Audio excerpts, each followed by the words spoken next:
Hello everyone, my name is Dan and I make competitive scone making content. I make Warhammer 40k content, and today we're going to be talking about the Psychic phase. To start, we're going to be talking about what the Psychic phase is and why it's so different than other phases. We're going to go into some different Psychic phase rules, common mistakes, and then go into tactics for both Psykers as well as tactics against Psykers. So what are Psykers and Psychic tests? Well, Psykers are kind of the spellcasters of Warhammer 40k. They're able to bend the warp to their will in order to provide units with buffs, curse enemy models, or simply inflict mortal wounds. Some of the strongest effects in the games are locked behind Psychic spells, and additionally, just by having a Psyker, you give yourself the option to take specific Warpcraft special secondaries, while also locking you out of other secondaries. The Psychic phase has the most uncertainty in the game and requires a deep understanding of risk management in order to optimize your plays. For shooting, you just have to be in range and you roll your dice. For charging, you can get really close and kind of get like an unfailable charge, but there's no way to make the Psychic phase trivial. It always stays a complex and uncertain phase of the game. Additionally, Psykers have the ability to deny the Witch, which is an ability that allows them to negate other Psykers spells. There are entire armies that rely on the Psychic phase, and also entire armies that have 0 Psykers in their entire codex. Either way, it's still very important to understand the rules of the Psychic phase to see where your opponent may be making a mistake, as well as ways that you can kind of play around them. Now let's go into some Psychic phase basics. Every single Psyker knows a number of spells based on their datasheet. Each Psyker always knows the spell smite, and that's not included on the number of spells they know on their datasheet. Also, spells are chosen during army construction, which means you don't actually know the army you're going to play against when you have to choose your spells. So it's very important that you take a take-all-comers list of spells that allow you to beat all different types of enemies. Each spell has what's called a WC value, or warp charge value. That value needs to be met or exceeded on a 2d6 in order to have the spell go off. Now let's go over how the Psychic phase actually works. So first, we start by choosing a model that can cast a Psychic spell, and then we'll choose one of the spells they know in order to manifest that power or cast that spell. We roll 2 6-sided dice, or 2d6, in order to see if we are successful in casting that spell. And then we check for what's called Perils of the Warp, and Perils of the Warp is essentially a kind of a miscast which blows back psychic energy on your caster. If you roll 2 1s or 2 6s, you suffer Perils of the Warp, and if that happens, you take d3 mortal wounds on the caster. If that Psyker dies during the Perils of the Warp, they actually explode kind of like a vehicle, and they'll do d3 mortal wounds to all units, including friendlies within 6 inches. And then you check to see if you successfully casted that spell. Did you get the warp charge value or higher on those 2d6? If you do, the spell is passed. If Perils of the Warp kill the Psyker during that, the spell automatically fails to manifest. Now you can still suffer Perils of the Warp and get the spell off. For example, Magnus can roll 2 1s and still cast a smite. If the Psychic test is passed, then the opponent can try to deny the Witch or negate that power if they have a Psyker within 24 inches. Every Psyker also has a number of times they can use Deny the Witch per turn, the same way they also have a number of spells they can cast per turn. Most of them are generally 1. The person who's trying to deny the Witch will roll 2d6. Your opponent will roll 2d6, and if their score is higher than the modified roll that you rolled, then the spell is totally cancelled. You use up a Deny the Witch activation every time you attempt to deny, not just if it's successful. You can only use 1 Deny the Witch roll for every Psychic test person takes, and you cannot use multiple Deny the Witches on 1 Psychic test. And here are some Psychic phase truths, or kind of common rules that I see people mistaking. The first is that you have to finish all of one Psyker's spells before you move on. So that means if your person casts 3 spells, you can't just, cast 1 here, go to a different Psyker, and then go back to that guy who had more spells to cast. You activate a Psyker and do all of their spells. The second truth is that you cannot fall back and cast spells unless you have a special ability. For example, all Titans are always able to fall back and still cast psychic powers. A psychic action, which is used in many different secondaries, will take up all of your spell casts. So if you're someone who can cast 3 psychic spells, you can either cast 3 psychic spells or do 1 psychic action. You cannot do 1 psychic action and then 2 spells. Also, you can only cast a certain spell once per turn, and that doesn't mean successfully casting, but even attempting to cast the spell. So that means what you shouldn't do is take the same spell on every single one of your Psykers and just try to cast this, one spell 10 times. The only spell you can cast multiple times is Smite, or there are some stratagems and relics that allow you to kind of get around this.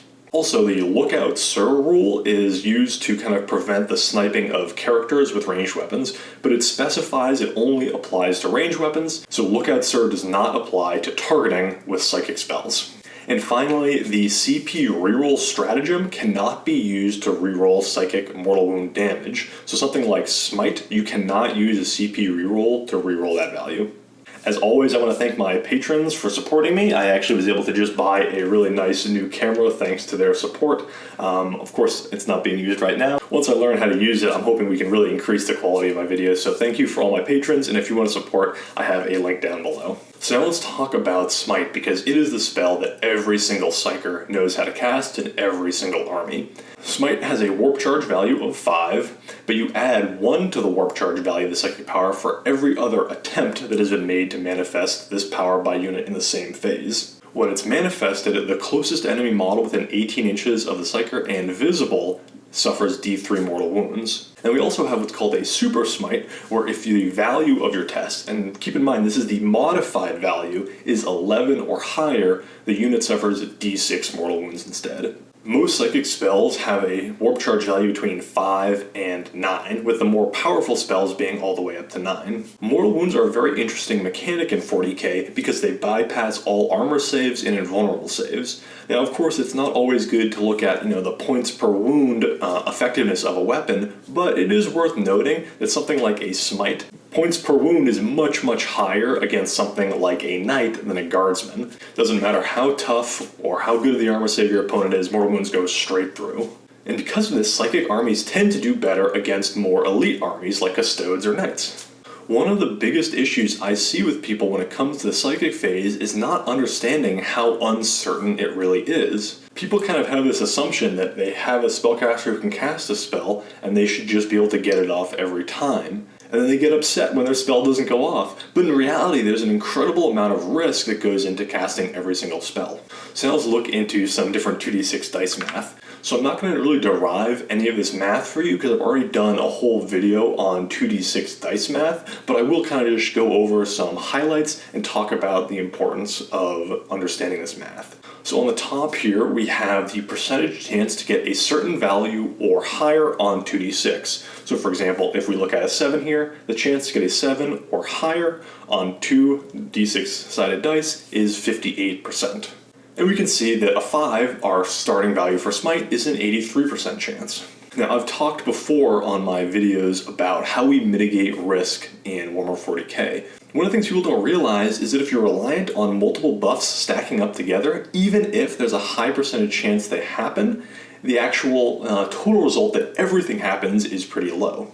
So let's say I'm playing Thousand Suns. I'm going to put 3 buffs on a unit of Terminators, I'm going to teleport them across the map, and I'm going to use my Infernal Master's kind of fake litany on them to buff them as well. Even though it's about an 80% chance of each of those happening, when you do the math out over all those number of iterations, it actually becomes about a 20% chance that they're all successful. So it's really important to understand your probabilities in the psychic phase. I tend to not like relying on anything that's less than an 80% chance. Okay, so how can we make our chances better? Many Psykers actually have a flat buff that they get whenever they cast a psychic spell. So for example, if you're Thousand Suns, you get +1, and if you're Magnus the Red and at full health, you get +2. So for Magnus, in a Thousand Suns army, he gets +3 to his dice rolls. And it's actually really easy to calculate how this changes the values, because what we can do is we can take that top row in gray, and we can just add the modifier we get to it, and we can see all the new percentages. The numbers don't really change much, they just kind of shift to the left or the right based on an addition or a subtraction. The other thing we can do to make psychic tests more reliable is to use rerolls. And now, third from the top here, we have the percentage to get a minimum value with a reroll. And now we can see that getting a Warp Charge 7 value with a reroll is slightly over 80% if you're willing to use a reroll. And the last table we're going to look at is the percent to get a minimum value if you're using 3 d6 sided dice and then dropping the lowest value. There are many warlord traits and relics in different factions that allow you to get this buff. And what you can essentially see is that generally 3d6 drop the lowest is worse for lower warp charge value, but better for higher warp charge value spells. Additionally, you can use a CP reroll on a 3d6 drop the lowest, but you can't reroll something that already was rerolled, and because of that, generally it's almost always better to have a 3d6 drop the lowest ability. I'm going to show just kind of a graphical depiction of smite probability here. So on each of these bars, we show the number of ways you can get a specific value on two six-sided dice. So for example, there's only one way to get 12, it's with a 6 and then a 6. And we can use this to see how modifiers affect our ability to do smites, as well as how repetitive casts of smite can make it harder. So on the bottom part of this graphic is the actual number that is being rolled on a 2d6. And you can see that for smite, if it's never been cast before, a 5 through 10 is going to be a regular smite, an 11 through 12 is going to be a super smite, and then a 2 through 4 is going to be a failed cast. And if we add a modifier like +2, we can just see that we're going to take the left two most bars and turn them yellow, and we take the right two most bars on the yellow side and turn those green as well. And now you can see how much easier smite gets when you add these little modifiers. In fact, a simple +2 to smite makes you 6 times less likely to actually fail your spellcast. And then it's also very easy, every time the warp charge gets higher, you can just imagine that leftmost yellow bar turning red. And we can use this to kind of calculate the average damage that a smite would deal based on the Psykers modifier. So for example, a regular Psyker has a 17% chance to fail and do 0 damage, 75% chance to do D3 damage, and an 8% chance to do D6 damage. When you calculate the probability of failures through super smites, the average damage is 1.8. Now I won't go through all of them, but you can see that adding a +1 modifier or +2 modifier increases the average damage, and if you have someone like Magnus, he does a massive amount of damage on average with a smite of 4.3. In other words, a smite is not equal between all casters. Many other spells are binary, they either go off or they don't, but smite has a special ability where it essentially gets better the higher roll you get. So now let's look into some kind of smite tactics and advice I have for you. The first of which is blocking your own Psyker's line of sight. So for example, let's say you want to smite a knight, but your opponent is smart and they put a screen of guardsmen in front of them. Well, how can you smite this knight? Well, the best way to do it is actually put your Psyker behind a ruin. You cannot see the guardsman through the ruin, but you can see the knight because he's Titanic. And because of this, he is the closest visible model, and you're able to actually kind of smite through the guardsman and into the knight. You can use many different variations of this in order to pick off characters as well as other key units. Another one is specific to Thousand Suns, but I think it's very interesting that you guys know about it. So as you know, smite gets harder and harder to manifest as you cast it or attempt to cast it. So if we imagine that we've used 3 Rubric Marines to cast smite, doesn't matter if it's succeeded or not, it would make the minimum value needed for a smite to be a warp charge value of 8. If we then activate Magnus, cast smite, but use Pact from Beyond, which makes the psychic spell go off on its minimum required warp charge value, which is 8, and then we add his modifier, which is +3, we automatically get an 11 value on our smite and get a supercharged smite from Magnus. So you really have to watch out for this, because if someone has Magnus the Red, they can kind of almost guarantee to get this massive 2d6 smite off on you with a really high and hard to deny warp charge value. So next psychic tactic we're going to be talking about is spellcasting order. We almost always want to start with our most important psychic spell first because you can only use a CP reroll once per phase. So what you do is you try to cast your most important spell. If it fails, you know it's the most important, so you use your reroll.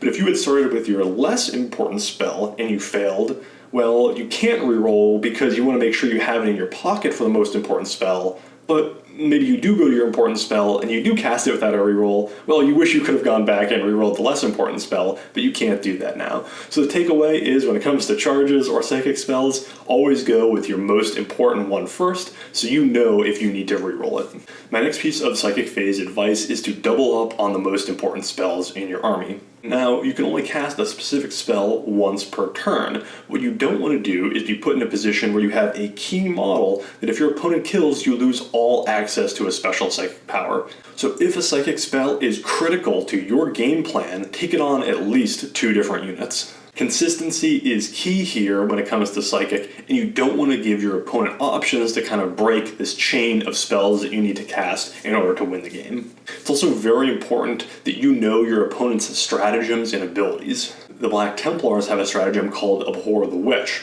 Now this stratagem allows them to essentially deny a Psychic power on a 4+.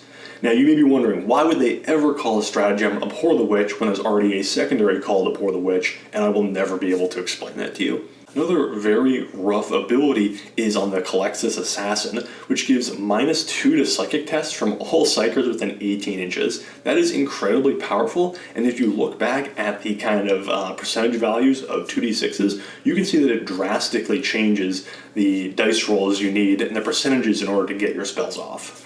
So if you're someone who plays Psykers, I would add, what type of stratagems or abilities do you have to affect my Psychic spells, as a question that you ask at the beginning of every single game. And now for Deny the Witch tests. So Deny the Witch only works if the denying caster is within 24 inches. And because Warhammer 40k is a measure always game, we can always see if we're within Deny the Witch range of our opponent. So if we're playing the Eldar Farseer, we want to make sure that we're outside of 24 inches of both of our opponent's librarians so that they can't even attempt to deny the witch. Now if you're the Space Marine player, you generally want to push up your librarians in order to get the Deny the Witch range into your opponent. So you have to ask yourself a question: what's more important, the ability for you to deny their psychic powers, or from them to not be able to deny yours? In this example, the Eldar player probably has better psychic spells, so I would push my Space Marine librarian towards the center of the map in order to kind of kick him further back. You always only have a finite number of Deny the Witch spells, and sometimes that means you actually want to hold off on using it. Generally, if your opponent has a very critical psychic spell that they need to get off, I would identify that early and then save my Deny the Witch test for that. But if they don't have an especially powerful spell, what you want to do is wait until they roll a low value. So for example, let's say they throw their 2d6 and they get an 11. Well, it's probably not worth taking that kind of 3% chance that you roll 2 6s. But if they do their roll and they get like a 6, well, that's a 58% chance that you can deny that spell. So when it comes to denying the witch, I would wait for either the most important spell or for your opponent to get a value that you think you can reasonably deny. So that was Warhammer 40k Psychic Phase. I hope you enjoyed the video, and I hope you learned something about Psykers. Have a wonderful day, and I hope to see you in future videos.